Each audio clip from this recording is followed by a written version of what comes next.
भाजपा विधायक दिलीप सिंह रावत जी हमारे साथ मौजूद हैं। सर, जिस तरह से मानव वन्यजीव संघर्ष लगातार बढ़ रहा है और ऐसे में क्योंकि आपकी नाराजगी भी लगातार जाहिर आप कर रहे हैं, किस तरह की अभी सिचुएशन बनी हुई है ग्राउंड्स पर और क्या कुछ कहना है आपका भी? देखिए, ये बड़ा चिंता का विषय है। उत्तराखंड के परिप्रेक्ष्य में हम कह सकते हैं कि आज की तारीख में सारा पर्वतीय क्षेत्र जो है वन्य जीवों से परेशान है, चाहे भालू से है, चाहे बाघ से है, चाहे लेपर्ड से है। तो मैं समझता हूँ ये चिंता का विषय है और मैं बार बार मांग उठाता रहा हूँ कि इस उत्तराखंड के परिप्रेक्ष्य में वन्य अधिनियम की समीक्षा की जानी चाहिए और हम लोगों के पास जो संसाधन हैं उन संसाधनों का हम उपयोग कैसे जनता के लिए कर रहे हैं, वन संसाधन का, और उसका दुरुपयोग भी ना हो, लेकिन कम से कम हम लोगों को परेशानियां ना हो, ये समीक्षा की जानी चाहिए और नए सिरे से वन्य अधिनियम की जो पहाड़ के हिसाब से, उत्तराखंड के हिसाब से बनानी चाहिए। आपने इस्तीफे तक की भी पेशकश कर दी कि अगर ज़रूरत पड़ी तो इस्तीफा भी दे देंगे आप? हाँ, निश्चित रूप से मैं बहुत साल से मांग उठाता रहा हूँ। एक ही इशू नहीं है मेरे यहाँ। एक कॉर्बेट पार्क में एक रास्ता है मैदान दुर्गा देवी। आप वन साइडेड से आप आ सकते हो, लेकिन दूसरे साइड से आप जा नहीं सकते। आप वहाँ पर अपने गांव के लोग अपने घर में ढोल तक नहीं बजा सकते। तो मैं ऐसी दुश्वारियाँ हैं जिससे जो है एक तरफा आंख बूझ के जो है नियम बना दिए गए हैं, जिससे हमारे स्थानीय लोगों को बड़ी परेशानियां हो रही हैं। तो मैंने कहा कि भाई एक तरफ हमको निवाला बना रहा है जंगली जानवर, दूसरी तरफ आप हमको अपने अधिकार और हकूकों से वंचित कर रहे हो। तो ये जब तक समस्या नहीं होगी तब तक हम उसका सही रास्ता नहीं निकाल पाएंगे। इसलिए मैंने इस बात पर जोर दिया कि इसकी समीक्षा होनी चाहिए और हम लोगों के परिप्रेक्ष्य में हम लोगों को क्या हित हो सकता है, पहाड़ के लोगों को, पर्वतीय क्षेत्र के लोगों को, जिन वन से नज़दीक लगे हुए लोगों को क्या लाभ मिल सकता है और कैसे हम वन्य जीव के साथ सामंजस्य बना सकते हैं, इसकी समीक्षा की जानी चाहिए। विधायक जी, मांग क्या है आपकी? क्या आप चाहते हैं, क्या होना चाहिए? देखिए, मेरी 2-3 सुझाव सरकार को हैं। एक तो ये है कि जितना हमारे कॉर्बेट पार्क, राजा जी पार्क से लगे हुए क्षेत्र हैं, उस क्षेत्र के लोगों को, स्थानीय लोगों को ही उस पर रोजगार दिया जाए, चाहे वो वनकर्मी के रूप में हो, चाहे फायर वाचर के रूप में हो, फॉरेस्ट गार्ड हो, उनको ही दिया जाना चाहिए। दूसरा ये कि मुआवजा, मैं समझता हूँ कि अगर एक कोई व्यक्ति मरता है और कोई घर में अगर दुर्घटना होती है ऐसी, तो कम से कम 20 से 25 लाख रुपए उसको मुआवजा मिलना चाहिए। और खेत का नुकसान जो हमारे बारहसिंगा हैं, बंदर हैं और क्या सुअर हैं, हाथी हैं, नुकसान करते हैं, तो उसका मुआवजा भी तिगुना होना चाहिए। तो ये सारी समीक्षा हैं। और इसके साथ साथ हमने कहा है कि अगर जैसे गुलदार बहुत सारा संख्या में हो गए हैं, अभी जो हमारी गणना हुई है वो केवल आरक्षित वनों की हुई है, जबकि हमारे पास वन पंचायतों का बहुत बड़ा जंगल है। तो जिस प्रदेश का कम से कम 70, 67, 68% जो है वनाच्छादित क्षेत्र हो, वहाँ लाजिमी है कि वहाँ वन्य पशु ज़्यादा होंगे। तो हमने कहा कि कम से कम लेपर्ड को शेड्यूल 1 से हटा दिया जाए। अगर कोई वारदात करता है तो तुरंत स्थानीय स्तर पर उसको मारने की या उसको पकड़ने के लिए तुरंत आदेश होने चाहिए। उसके लिए ऊपर का इंतजार नहीं करना चाहिए। ये सारी बातें मेरे सुझाव में। अभी क्या सिचुएशन बनी हुई है आपके क्षेत्र में ग्राउंड जीरो पर? देखिए, आज की बात बताऊं, मैं कल 2-3 दिन से मेरे गांव में परसों एक महिला को मारा, परसों से एक महिला को मारा और आज पूरे गांव के बीच में टाइगर दिख रहा है। अभी मैं, क्योंकि मैं बाहर हूं, मैं नहीं बता पा रहा हूँ, मैं नहीं जा पा रहा हूँ घटनास्थल, क्योंकि मेरा स्वास्थ्य ठीक नहीं है, लेकिन वहाँ अभी लोगों का भीड़ लगी है। पूरे गांव में टाइगर है। वो टाइगर इतना खतरनाक होता है, वो किससे डरता नहीं है। तो निश्चित रूप से ऐसे भया माहौल में हमारे लोग रह रहे हैं। तो मैं समझता हूं कि विशेषकर कॉर्बेट पार्क के और राजा जी पार्क का जो प्रशासन है उसको 24 घंटा अलर्ट रहना चाहिए। लगातार आप क्योंकि सरकार से भी मांग करते आए हैं कि इस पर स्पेशल सेशन होना चाहिए, सबकी बातचीत इस पे होनी चाहिए, आपके सुझाव नहीं माने जा रहे, सेशन आपके लिए नहीं बुलाया जा रहा, जैसे कि आप कहते हैं बार बार? नहीं, पिछली बार मैंने सेशन की मांग कर दी, लेकिन उन्होंने मुझे आधा दिन का जो है चर्चा में भाग लेने के लिए अवसर दिया था। नियम 54 में शायद उसमें भाग लिया था और लोगों ने भी इसमें भाग लिया। लेकिन मैं कहता हूं कि एक बार सारे विधायकों को, जनप्रतिनिधियों को लेके एक समीक्षा की जानी चाहिए। एक्सपर्ट को भी बुलाना चाहिए, स्थानीय लोगों की क्या समस्याएं हैं वो भी होनी चाहिए और इसके लिए व्यवहारिक रूप होना चाहिए, न कि खाली कानून के माध्यम से बिना सोचे समझे जो थोप दिए जाएँ, ऐसा नहीं होना चाहिए। ग्रामीणों से कुछ बातचीत हो पाई हो आपकी? क्या ग्रामीण भी इस चीज़ को लेकर के नाराजगी जता रहे हैं? क्योंकि बार बार ये कहा जा रहा है कि कूड़े के ढेर की वजह से आ रहा है और सही चीज़ें नहीं मिल पा रही, हम लोगों ने चीज़ें खराब कर दी, इस वजह से जंगली जानवर आ रहे हैं। नहीं, मैं हकीकत बताऊं तो मैं समझता हूं कि वाकई में वन्य जीव बढ़ गए हैं। इसमें कोई उनकी संख्या बढ़ गई है और कोई वैज्ञानिक सिस्टम नहीं है, इनका कोई साइंटिफिक सिस्टम नहीं है जो उनको नियंत्रण करने का। तो इसलिए मैं समझता हूँ कि दोबारा से गणना करनी चाहिए और व्यवहारिक गणना चाहिए, सिविल क्षेत्र में भी करनी चाहिए और वन क्षेत्र में भी करनी चाहिए। और मैं समझता हूँ कि आज की तारीख में 8,000 से ऊपर के गुलदार हमारे उत्तराखंड में होंगे, तो इसलिए उनको उन्मूलन के लिए, उनको नियंत्रण करने के लिए भी व्यवस्था होनी चाहिए। धन्यवाद सर, हमसे बातचीत करने के लिए। तो हॉर्नबिल टीवी से बातचीत कर रहे थे दिलीप सिंह रावत जी, जो कि बता रहे थे कि किस तरह की सिचुएशन अभी ग्राउंड जीरो पर बनी हुई है। हालांकि सरकार से वो लगातार मांग भी कर रहे हैं कि इस पर ध्यान दिया जाए। हालांकि राज्य सरकार भी ये बार बार कह रही है कि स्थिति को सामान्य किया जा रहा है, वन क्षेत्रों में गश्त बढ़ाई गई है, ड्रोन के माध्यम से निगरानी की जा रही है, लेकिन बावजूद उसके भी वन्य जीव लगातार हमलावर हो रहे हैं। हॉर्नबिल टीवी के लिए देहरादून से विशाल गर्ग। केदारनाथ से भाजपा विधायक आशा नोटियाल जी हमारे साथ मौजूद हैं। मैडम, एसआईआर का मुद्दा लगातार चर्चा में है और ये भी कहा जा रहा है कि उत्तराखंड में जल्दी एसआईआर लागू होगा। आप किस रूप में देख रहे हैं इसको और कितना ज़रूरी मानते हैं आप एसआईआर को? जी बिल्कुल, बहुत ज़रूरी है एसआईआर, जो पूरे देश में इसमें काम चल रहा है। निश्चित तौर पर उत्तराखंड के लिए भी बहुत ज़रूरी है, क्योंकि इसमें स्पष्ट हो जाएगा कि कितने यहाँ के वोटर हैं, कितने नहीं हैं। तो ये चीज़ बहुत ज़रूरी है। और एक मतलब निश्चित, हम अगर किसी गांव में रहते हैं तो उस गांव में पता चलता है इतने लोग हैं, लेकिन जब वोटों की संख्या मतलब दूसरे टाइप की हो जाती है तो उससे लगता है कि ये मतलब कहाँ से क्या हो रहा है। तो निश्चित तौर पर इस पे काम होना बहुत ज़रूरी है, और जो चल रहा है ये बहुत अच्छी बात है। जी, वोट चोरी के आरोप बार बार विपक्ष के नेता लगाते हैं कि आप लोग वोट चोरी करते हैं और इसी वजह से इतने बड़े मार्जिन से जीतते हैं। उस पर आपकी क्या राय है? क्या बीजेपी वोट चोरी कर रही है? देखिए, अब राहुल गांधी तो आप लोग जानते ही हैं, वो क्या क्या बोलते हैं, कुछ समझ में नहीं आती उनकी बोली भाषा। और वो क्या बोलते हैं उनको भी शायद पता नहीं रहता कि मैं क्या बोल रहा हूँ। और जिस तरह से वो बोल रहे हैं कि वोट चोरी, तो निश्चित तौर पर हमारे देश के यशस्वी प्रधानमंत्री आदरणीय मोदी जी ने देश के लिए जितने काम किए हैं, निश्चित तौर पर देश की जनता उनके साथ खड़ी है। और वो इस देश को दुनिया का विश्वगुरु बनाने के लिए जिस तरह से प्रयास कर रहे हैं, इस देश को दुनिया में ताकतवर देश के रूप में बनाने का प्रयास कर रहे हैं। और जो उन्होंने संकल्प लिया है कि सन 47 तक हम इस देश को विकसित भारत के रूप में दुनिया में खड़ा करेंगे। तो निश्चित तौर पर राहुल गांधी जी को लग रहा है कि वोट चोरी हो रहा है, तो विकास को करके देश को शक्तिशाली देश बनाने के बाद यहाँ की जनता, देश की जनता अगर मोदी जी का साथ दे रही है और राहुल गांधी को लग रहा है कि वोट चोरी हो रहे हैं, तो ऐसे तो करते रहेंगे ना, विकास के लिए काम करते रहेंगे फिर। अच्छा मैडम, क्योंकि लगातार ये भी देखा जा रहा है कि जंगली जानवरों का जो आतंक है वो रुकने का नाम नहीं ले रहा है। पहाड़ों में लगातार जंगली जानवरों का आतंक है, लोगों की जान ले रहे हैं। सरकार क्या कुछ कर रही है इस कड़ी में? देखिए, निश्चित तौर पर पहाड़ी क्षेत्रों में आजकल जंगली जानवरों का बहुत ज़्यादा आतंक है, जिसके लिए हम लोग माननीय मंत्री जी से भी मिले थे, माननीय मुख्यमंत्री जी से भी वार्ता हुई है इस संबंध में। और मेरी विभागीय अधिकारियों से भी लगातार बात हो रही है। कुछ जगह जहाँ जब हम क्षेत्रों में जाते हैं तो छोटे छोटे बच्चे भी कहते हैं कि हम सुबह सुबह, जिनको 3-4 किलोमीटर दूर इंटर कॉलेजों में जाना है, वहाँ पे उनको सुबह सुबह भी डर का माहौल बना रहता है कि हम स्कूल कैसे जाएं।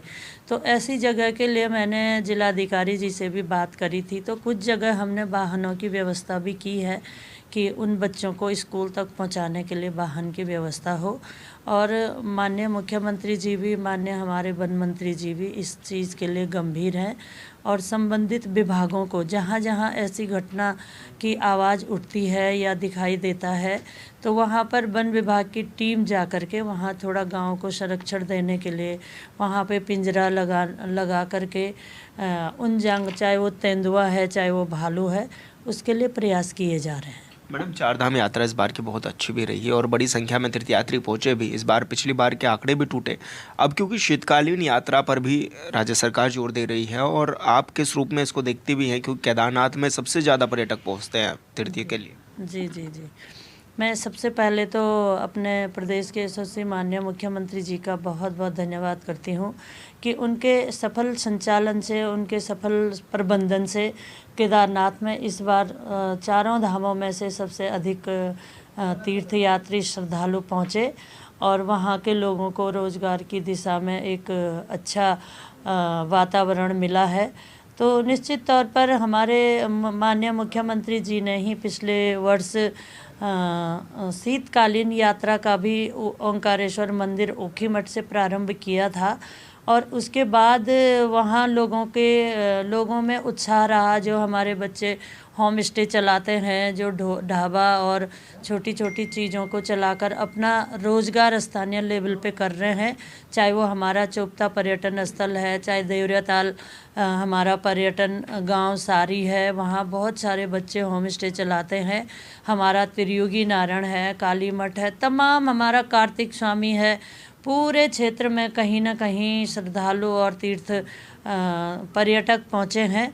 तो निश्चित तौर पर शीतकालीन यात्रा से भी हमारे यहाँ पर बहुत ज़्यादा लोगों का आवागमन हो धीरे धीरे, इसके लिए सरकार लगातार काम कर रही है। इस वर्ष भी शीतकालीन यात्रा का प्रारंभ अभी कुछ ही दिन पहले हम लोगों ने किया और बहुत सारे श्रद्धालु उसके बाद ओंकारेश्वर मंदिर ऊखीमठ भी पहुंच रहे हैं। वहां से पर्यटक स्थल देवरियाताल भी जा रहे हैं, चोपता भी जा रहे हैं, कार्तिक स्वामी भी जा रहे हैं और वहां पर जो अन्य तीर्थ स्थल है उन स्थलों का भी दर्शन कर रहे हैं। इसके अलावा हमारे क्षेत्रों में जो खास तौर पर केदार घाटी में दीपावली के बाद पांडव नृत्य होते हैं, तो उन पांडव नृत्यों को अभी कई बार मैंने देखा है कि वहाँ जो पर्यटक आते हैं वहाँ जाकर उनके भी दर्शन करते हैं। तो उन्हें बहुत अच्छा लगता है कि यहाँ एक अलग प्रकार की जो संस्कृति है, जो हर चौथे पांचवें आंगन में चौक में पांडव नृत्य नाचते हैं, बगडवाल नाचते हैं, नाग नृत्य होता है और कुछ नहीं तो हमारे क्षेत्रों में आछड़ी नृत्य भी होता है। तो ये सारी हमारी जो संस्कृति है, हमारी जो परंपराएं हैं, हमारा जो सनातन है, उसको देखने के लिए हमारे पहाड़ों में अच्छी धूप खिली रहती है जाड़ों में, तो लोग उसका भी आनंद लेते हैं, पर्यटक स्थलों का भी आनंद लेते हैं और हमारी संस्कृति से भी रूबरू होते हैं। तो मैं कहती हूँ कि हमारी संस्कृति, हमारी प्रकृति का हम संवर्धन करेंगे तो हम समृद्धि की ओर आगे बढ़ेंगे। तो यही हमारे माननीय मुख्यमंत्री जी कर रहे हैं और बहुत अच्छा कर रहे हैं। धन्यवाद मैडम, हमसे बातचीत करने के लिए। हॉर्नबिल टीवी से बातचीत कर रहे थे आशा नौटियाल जी, जो कि बता रहे थे कि किस तरह की चीज़ें जो हैं वो पहाड़ी क्षेत्रों में हो भी रही हैं। हालांकि जंगली जानवरों का आतंक भी लगातार बढ़ा है, उस पर भी उन्होंने कहा है कि उसके लिए भी मुख्यमंत्री कार्य कर रहे हैं। हॉर्नबिल टीवी के लिए देहरादून से विशाल गर्ग। भाजपा विधायक सुरेश गड़िया जी हमारे साथ मौजूद है। बस अब किस तरह से अभियान चला रहे हैं आप लोग, जन जन की सरकार जन जन के द्वार कार्यक्रम? ये बहुत महत्वपूर्ण अभियान है, क्योंकि बहुत सारे लोगों को दूर दूर से जो है तहसीलों के चक्कर लगाने पड़ते हैं, ब्लॉक के चक्कर लगाने पड़ते हैं, जिले मुख्यालय के चक्कर लगाने पड़ते हैं। तो इस बार माननीय मुख्यमंत्री जी का मैं बहुत धन्यवाद करता हूं, उत्तराखंड सरकार का और सभी अधिकारियों का, कि वास्तव में जो जन सेवा की जो भावनाएं हैं और जो भारतीय जनता पार्टी का संकल्प है कि हम अंतिम छोर तक बैठे हुए व्यक्ति तक सुशासन को ले जाना चाहते हैं, तो उसके निमित्त जो है सरकार ने इस पहल को की है। क्योंकि हम पहले बहुउद्देशीय शिविर लगाते थे, तो बहुउद्देशीय शिविर में बहुत बड़े स्तर पर, जैसे 30-40 गाँवों का एक स्थान हो कहीं पर, और उन स्थानों पर भी लोगों को पहुंचने में बहुत कठिनाई होती थी। तो इस बार जो है जो निर्णय लिया गया है कि जो न्याय पंचायत स्तर है उस स्तर पर जो है इन सम्मेलनों को लगाया जाएगा, क्योंकि यहाँ पर जो ज़रूरत की चीज़ें हैं आजकल सारी चीज़ें ऑनलाइन है, तो बहुत सारे कष्ट जो है हमारे बुजुर्ग हैं उनको हो रही है, और जो हमारे युवा जो माताएं बहनें हैं, क्योंकि समय की बहुत ज़रूरत है आज के इस दौर पर। तो इसलिए सरकार ने जो बड़ी पहल की है, तो मैं कपकोट विधानसभा की सम्रांत जनता से आग्रह निवेदन करना चाहूँगा कि जो बार बार तहसील और ब्लॉक और जिला मुख्यालय के चक्कर काटते थे, बहुत सारा समय उनका खर्च होता था, बहुत पैसा उनका खर्च होता था, बहुत सारे कष्ट उनको होते थे। तो आज सरकार जो है हर न्याय पंचायत तक पहुँचेगी और सारे अधिकारी वहाँ मौजूद होंगे और सारे विकास के रोड मैप को भी वहाँ पर देखा जाएगा। और जो पिछले 4 सालों में जो काम हुए हैं उन कामों का ब्यौरा भी एक तरीके से वहाँ पर दिया जाएगा, और बाकी जो आगे के काम होने हैं उन कामों को भी कैसे गति मिल सके उसके लिए भी जो अधिकारी कर्मचारी हैं वो ठीक से समन्वयक बनाकर जो है उसको पूरा करने के लिए प्रयास किया जाएगा।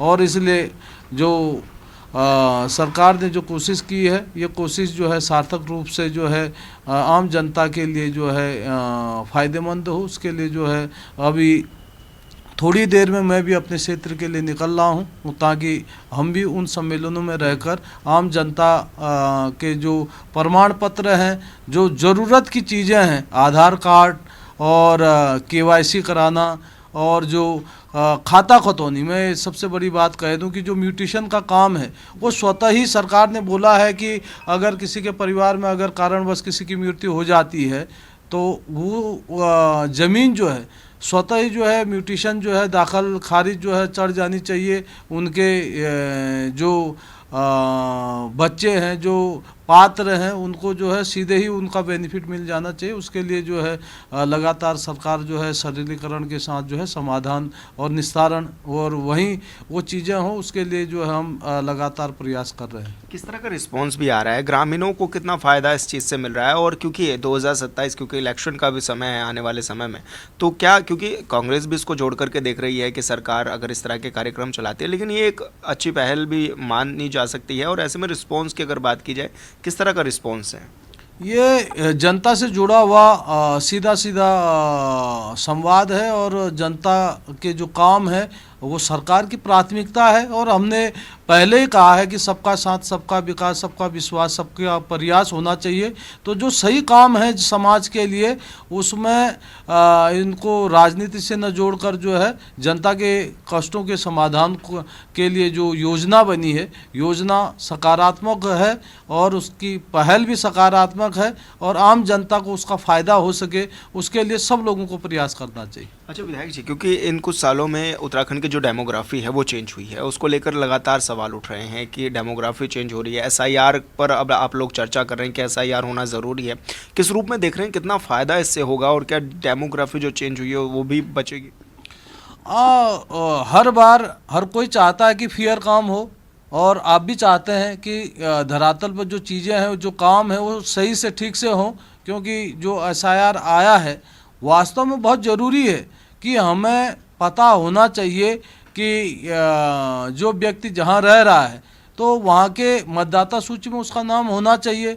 और बहुत बार क्या हो रहा है कि आदमी 4 जगह 5 जगह रह रहा है, हर जगह वो अपना वोटर ID बना रहा है, हर जगह वो अलग अलग बेनिफिट्स उसके ले रहा है। तो एक तरीके से सरकार को भी वो नुकसान करने का काम कर रहे हैं। तो इसलिए ऐसे स्थिति पर जो स्पष्ट निर्वाचन आयोग का जो मानना है कि भाई SIR आना चाहिए, उसके लिए हम सब सहमत हैं। हम भी चाहते हैं कि धरातल पर जो भी काम हो, जो चीज़ें हैं वो सही होनी चाहिए। बहुत बार मैं देखता हूँ क्योंकि हम राजनीतिक पार्टी में हैं, राजनीति में हैं, तो बहुत सारे लोग जिनका नाम वहाँ पर रहता है कारणवश अगर उनकी कहीं मृत्यु भी हो जाती तब भी नाम कटता नहीं है, तब भी कई दिनों तक वो कई सालों तक चलता जाता है। और कई लोगों का तो शादी हो जाती है और उसके बाद भी वो उस जगह पर भी उसका नाम रहता है और जहाँ शादी हुई है उस स्थान पर भी उसका नाम जुड़ जाता है। तो बहुत बार जो वोटर लिस्ट है वो वहाँ से गड़बड़ाना शुरू कर देती है। तो इसलिए रिकॉर्ड में कुछ और होता है, धरातल पर कुछ और होता है। तो इसलिए उसको फेयर करने के लिए सब लोगों को मौका दिया है। और इस मौके में जो है आम जनता से भी मेरा आग्रह है कि वो अपना नाम जो है तय समय पर सुनिश्चित करा के जिस स्थान पर वो रह रहे हैं तो उस स्थान पर वो जो है अपना नाम अंकित करने के लिए जो है प्रयास करें। क्योंकि सरकार ने जो वेब साइट जारी की है उसके माध्यम से भी जो प्रमाण पत्र उन्होंने मांगे हैं, अन्य दस्तावेज जो मांगे हैं, सारे दस्तावेजों को देखने के बाद जो है उनका नाम जो है ठीक तरीके से अंकित कर दिया जाएगा। बहुत सारे जो दूसरे दलों के लोग हैं वो जनता को भ्रमित करने का काम कर रहे हैं, लेकिन इसमें भ्रमित होने की कोई आवश्यकता नहीं है क्योंकि ये सबके लिए है, SIR सबके लिए है। और ये अगर अगर कहीं साफ सुथरा हो रहा है तो देश के भविष्य के लिए अच्छा है, क्योंकि अगर हम धरातल पर कोई काम अगर ईमानदारी से करते हैं, सच्चाई से करते हैं, तो उसका बेनिफिट से भी उसका फ़ायदा भी जो है अच्छा ही होता है। विनायक जी, क्या इससे डेमोग्राफी जो चेंज हुई है उससे भी अभी जो बदलाव हुए हैं उस पर भी रोक लगेगी? और दूसरा, जैसे कि वोट चोरी की बातें बार बार सामने आती है, क्या उस पर भी अंकुश लगेगा?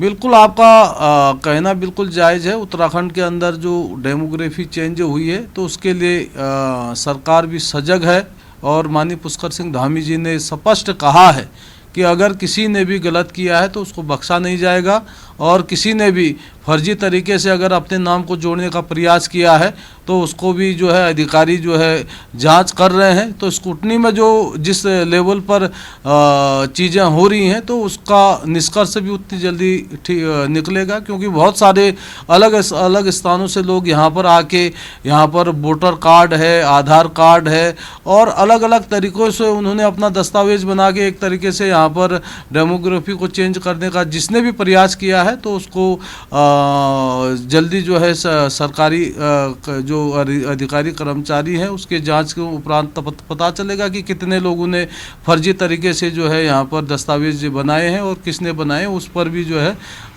जांच कार्रवाई तेज गति से जारी है। आप वाइब्रेंट विलेज के जरिए सुदूरवर्ती जो क्षेत्र हैं उनका विकास करने की बात आप लोग कह रहे हैं और उसके लिए तमाम नीतियां भी बना रहे हैं, कितना फ़ायदा इससे मिल रहा है? और जो उत्तराखंड के जो ऐसे गांव हैं जहां पर पलायन हो चुका बड़ी संख्या में, वाइब्रेंट विलेज से कितना फ़ायदा उन गाँवों को मिलता हुआ नजर आएगा? ये मैं तो सबसे पहले माननीय प्रधानमंत्री जी का बहुत धन्यवाद करना चाहूँगा कि उन्होंने एक बड़ी सोच के साथ जो सुदूरवर्ती क्षेत्रों में जो हमारे गांव पहले से आबाद थे और जहां पलायन होने के कारण से काफ़ी गांवों के अंदर जो है जो दिक्कतें हुई हैं तो उनको मूलभूत सुविधाओं से जोड़ने का प्रयास चल रहा है, जहां बिजली है, सड़क है, पानी है, दूरसंचार है, शिक्षा है, स्वास्थ्य है, जो ज़रूरत की चीज़ें हैं उनको जोड़ने के लिए भारत सरकार लगातार प्रयास कर रही है। उसी दिशा में हमारे उत्तराखंड के यशस्वी मुख्यमंत्री माननीय पुष्कर सिंह धामी जी का लगातार प्रयास है कि उत्तराखंड कैसे अव्वल बन सके, कैसे वो पहली पंक्ति पर आ सके, उसके लिए आम व्यक्ति की जो ज़रूरतें हैं उसको कैसे पूरा किया जा सके, उसके लिए लगातार सरकार प्रयासरत है। तो हमने अपने क्षेत्र के अंदर हज़ारों करोड़ रुपए का जो है जो कंस्ट्रक्शन है उसका काम कराया है, जो ज़रूरत की चीज़ें हैं उसकी पूर्ति की है, और आगे बहुत सारा काम और भी होना बाकी है। तो उसके लिए हम लगातार प्रयासरत है। और जो सुदूरवर्ती गांव में रहने वाली हमारी माताएं, बहनें, युवा, बुजुर्ग, हमारे जितने भी लोग हैं, मेरा सब लोगों से यही निवेदन है कि पहले से अभी बहुत सारा काम क्षेत्रों के अंदर हुआ है, आगे और भी तेज़ गति से हमारे क्षेत्रों का विकास हो रहा है। तो इसीलिए जो पहाड़ की जो कठिनाई है उस कठिनाई को दूर करने के लिए सरकार लगातार प्रयासरत है। सर, अंतिम सवाल बस मेरा यही है कि जैसे कि जंगली जानवरों का जो आतंक है वो बढ़ा है, उस पर किस तरह से कंट्रोल कर रहे हैं आप लोग? अभी जंगली जानवरों का खतरा लगातार हमारे क्षेत्रों के अंदर देखने को मिल रहा है, और हर बार की विधानसभा सत्र में मैंने जरूर इन ज्वलंत मुद्दों को उठाने का प्रयास किया है। आपने देखा भी होगा विधानसभा की कार्रवाई में, अगर आप देखेंगे तो हमने हर बार क्वेश्चन लगाए हैं, क्योंकि जो तेंदुआ है और जो जंगली सुअर है, जो भालू है, बंदर हैं, इनके द्वारा गांव के आम जनता को बहुत सारी यातनाएं, बहुत सारी प्रताड़नाएं वहाँ पर हो रही हैं। तो इसलिए बार बार हमारा जब भी देहरादून आते हैं तो ये सवाल जो आपने किया है, वास्तव में पहाड़ में जो कठिनाई आज दिखाई दे रही है, तो ये जंगली जानवरों का जो मानव के साथ जो संघर्ष है वो बहुत बढ़ गया है, और आगे के दिनों में सरकार प्रयास भी कर रही है कि इसको कैसे ठीक किया जाए। उसके लिए मंथन चिंतन जारी है, और आगे कोई ना कोई ठोस उपाय जो है उसमें जो है ढूंढना ही पड़ेगा। इसीलिए क्योंकि पहाड़ में आज हम अगर जो भी खेती कर रहे हैं, बहुत छोटे छोटे खेत हैं, तो बहुत सारा नुकसान जो है वो खेतों को भी पहुंचा रहे हैं। और जो जंगल में हमारी माताएं बहनें घास काटने के लिए जाती है, बकरी चराने के लिए जाती है, गाय चराने के लिए जाती है, तो उनका और जंगली जानवरों का संघर्ष बहुत ज़्यादा इस बीच में बढ़ा है। इन 5-7 सालों के 10 सालों का अगर आप रिकॉर्ड देखेंगे तो एक बड़ी वजह जंगली जानवर भी जो है हमारे बीच में जो है दिक्कत और पैदा कर रहे हैं। जी धन्यवाद सर, हमसे बातचीत करने के लिए। हॉर्नबिल टीवी से बातचीत कर रहे थे सुरेश गढ़िया जी, जो कि तमाम विषयों पर बातचीत कर रहे थे और बता रहे थे कि किस तरह की व्यवस्थाएं हाल फिलहाल में राज्य सरकार की ओर से की जा रही हैं ताकि लोगों को राहत मिल सके। हॉर्नबिल टीवी के लिए देहरादून से विशाल गर्ग।